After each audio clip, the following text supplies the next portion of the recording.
ನಡಿ ಈಗ ಶುರು ಮಾಡೋಣ.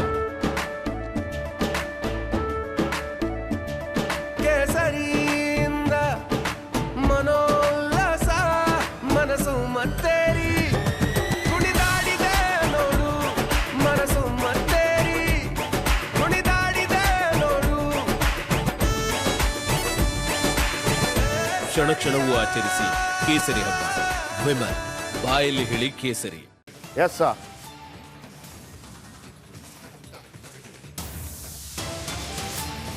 ಇನ್ನು ಕೆಆರ್ ನಗರದ ಕಿಡ್ನಾಪ್ ಕೇಸ್ಗೆ ಸಂಬಂಧಪಟ್ಟಂತೆ ಇಡೀ ಕೇಸನ್ನ ರದ್ದು ಮಾಡಬೇಕು ಅಂತ ಹೈಕೋರ್ಟ್ ಮೆಟ್ಟಿಲೇರಿದ್ರು ಎಚ್.ಡಿ. ರೇವಣ್ಣ.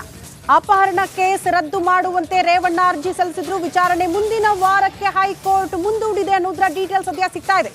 ರೇವಣ್ಣಗೆ ಜಾಮೀನು ರದ್ದುಪಡಿಸುವಂತೆ ಎಸ್ಐಟಿ ಕೂಡ ಅರ್ಜಿಯನ್ನ ಸಲ್ಲಿಸಿದೆ. ಕೆಆರ್ ನಗರ ಸಂತ್ರಸ್ತ ಮಹಿಳೆಯ ಕಿಡ್ನಾಪ್ ಕೇಸ್ಗೆ ಸಂಬಂಧಪಟ್ಟಂತೆ ಅಪಹರಣ ಕೇಸೇ ರದ್ದಾಗಬೇಕು ಅನ್ನೋ ನಿಟ್ಟಿನಲ್ಲಿ ಒಂದು ಅರ್ಜಿನ ಹೈಕೋರ್ಟ್ಗೆ ಸಲ್ಲಿಸಿದ್ರು ಎಚ್.ಡಿ. ರೇವಣ್ಣ ಅವರು. ಈಗ ಅರ್ಜಿಯ ವಿಚಾರಣೆಯನ್ನ ಮುಂದಿನ ವಾರಕ್ಕೆ ಮುಂದೂಡಿಕೆ ಮಾಡಿದೆ ಹೈಕೋರ್ಟ್ ಅನ್ನೋದ್ರ ಡೀಟೇಲ್ಸ್ ಸದ್ಯ ಸಿಗ್ತಾ ಇದೆ.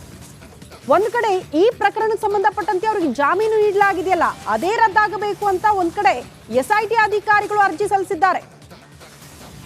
ಈ ಬಗ್ಗೆ ಮತ್ತಷ್ಟು ಡೀಟೇಲ್ಸ್ ಅನ್ನ ಕೊಡ್ತಾ ಹೋಗ್ತಾರೆ ನಮ್ಮ ಪ್ರತಿನಿಧಿ ನಾಗರಾಜ್ ದೂರವಾಣಿ ಸಂಪರ್ಕದಲ್ಲಿ. ನಾಗರಾಜ್, ಈ ಪ್ರಕರಣಕ್ಕೆ ಸಂಬಂಧಪಟ್ಟಂತೆ ಮತ್ತಷ್ಟು ಡೀಟೇಲ್ಸ್ ಏನ್ ಕೊಡ್ತಾ ಹೋಗ್ತೀರಿ? ಏನ್ ಬೆಳವಣಿಗೆ ಆಗಿದೆ? Latest update.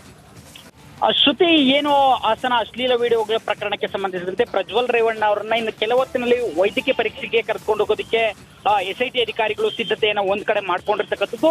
ಜೊತೆಗೆ ಇಲ್ಲಿ ಪ್ರಮುಖವಾಗಿ ಏನು ಎಚ್.ಡಿ. ರೇವಣ್ಣ ಅವರು ಒಂದು ಹಾಸನ ಒಳನರಸೀಪುರ ಟೌನ್ ಠಾಣೆಯಲ್ಲಿ ದಾಖಲಾಗಿದ್ದಂತ ಎಫ್ಐಆರ್ ಅನ್ನ ರದ್ದು ಕೋರಿ ಒಂದು ಅರ್ಜಿಯನ್ನ ಸಲ್ಲಿಸಿದ್ರು. ಜೊತೆಗೆ ಎಸ್ಐಟಿ ಆ ಒಂದು ಕೆಆರ್ ನಗರ ಕಿಡ್ನಾಪ್ ಕೇಸಲ್ಲಿ ಸಿಕ್ಕಿರ್ತಕ್ಕಂಥ ಜಾಮೀನನ್ನ ರದ್ದುಗೊಳಿಸಬೇಕು ಅಂತೇಳಿ ಅರ್ಜಿ ಸಲ್ಲಿಸಿದ್ರು.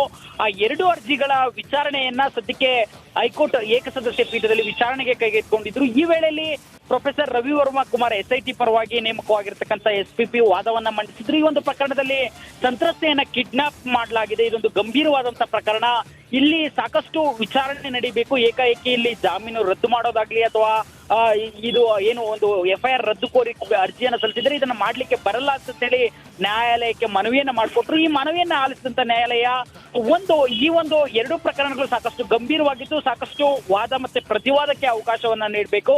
ಹೀಗಾಗಿ ಈ ಒಂದು ಎರಡು ಪ್ರಕರಣಗಳನ್ನ ಸಪರೇಟ್ ಆಗಿ ಒಂದು ಪಟ್ಟಿ ಮಾಡಿ ಲಿಸ್ಟ್ ಮಾಡಿ ಒಂದು ಪೀಠದ ಮುಂದೆ ತನ್ನಿ ಅಂತೇಳಿ ರಿಜಿಸ್ಟ್ರಾರ್ಗೆ ಸೂಚಿಸಿ ಎರಡು ಕಡೆಯವರಿಗೆ ಸಮನ್ಸ್ ಜಾರಿ ಮಾಡಿ ಪ್ರಕರಣವನ್ನ ಮುಂದೂಡಿರ್ತಕ್ಕಂಥದ್ದು ಒಂದ್ ಕಡೆ ಬೆಳವಣಿಗೆ ಆದ್ರೆ, ಮತ್ತೊಂದ್ ಕಡೆ 11 ಗಂಟೆಗೆ ಏನು ಪ್ರಜ್ವಲ್ ರೇವಣ್ಣ 3 ಪ್ರತ್ಯೇಕ ಪ್ರಕರಣಗಳಲ್ಲಿ ಒಂದು ನಿರೀಕ್ಷಣಾ ಜಾಮೀನು ಕೋರಿ ಅರ್ಜಿಯನ್ನ ಸಲ್ಲಿಸಿದ್ರು. ಅದಕ್ಕೆ ಸಂಬಂಧಿಸಿದಂತೆ ಎಸ್ಪಿಪಿ ಜಗದೀಶ್ ಅವರು 82ನೇ ಎಸಿಎಂಎಂ ನ್ಯಾಯಾಲಯ ಸೆಷನ್ ಕೋರ್ಟ್ಗೆ ಹಾಜರಾಗಿ ಒಂದು ಮಾಹಿತಿಯನ್ನ ಕೊಟ್ಟು ಈಗಾಗಲೇ ಆರೋಪಿಯನ್ನ ಅರೆಸ್ಟ್ ಮಾಡಿದಿರಿ ಅನ್ನೋ ಮಾಹಿತಿಯನ್ನ ಕೊಟ್ಟಿರ್ತಕ್ಕಂಥದ್ದು. ಶ್ರುತಿ, ಓಕೆ ನಾಗರಾಜ್, ಧನ್ಯವಾದಗಳು ತಮ್ಮೆಲ್ಲ ಮಾಹಿತಿಗೆ.